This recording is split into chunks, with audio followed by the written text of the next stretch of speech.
السلام علیکم ورحمۃ اللہ وبرکاتہ۔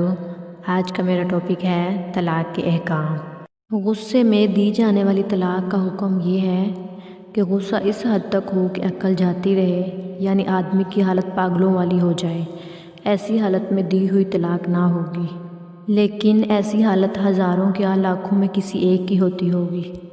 اکثر یوں نہیں ہوتا، بلکہ غصے کی آخری حالت یہی ہوتی ہے کہ رگیں پھول جائیں، اعضاء کانپنے لگیں، چہرہ سرخ ہو جائے۔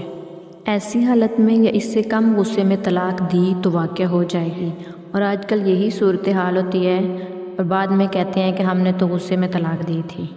ایسے حضرات کی خدمت میں عرض ہے کہ طلاق تو عموماً غصے میں ہی دی جاتی ہے، خوشی اور پیار محبت کے دوران تو شاید ہی کوئی طلاق دیتا ہو، لہٰذا یہ عذر درست نہیں۔ اور اسی طرح طلاق کے لیے بیوی کا وہاں موجود ہونا ضروری نہیں۔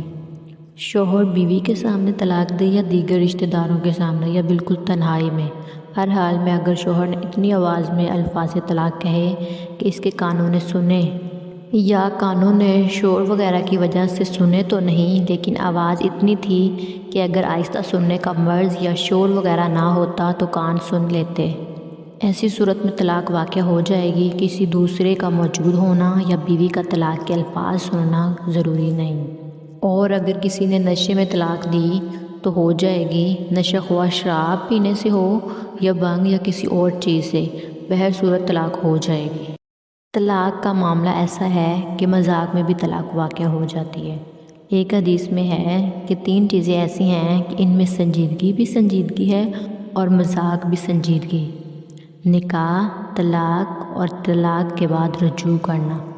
لہٰذا اگر کسی نے اپنی حقیقی بیوی کو مذاق میں یا فلم ڈرامے میں طلاق دی تو وہ بھی طلاق ہو جائے گی۔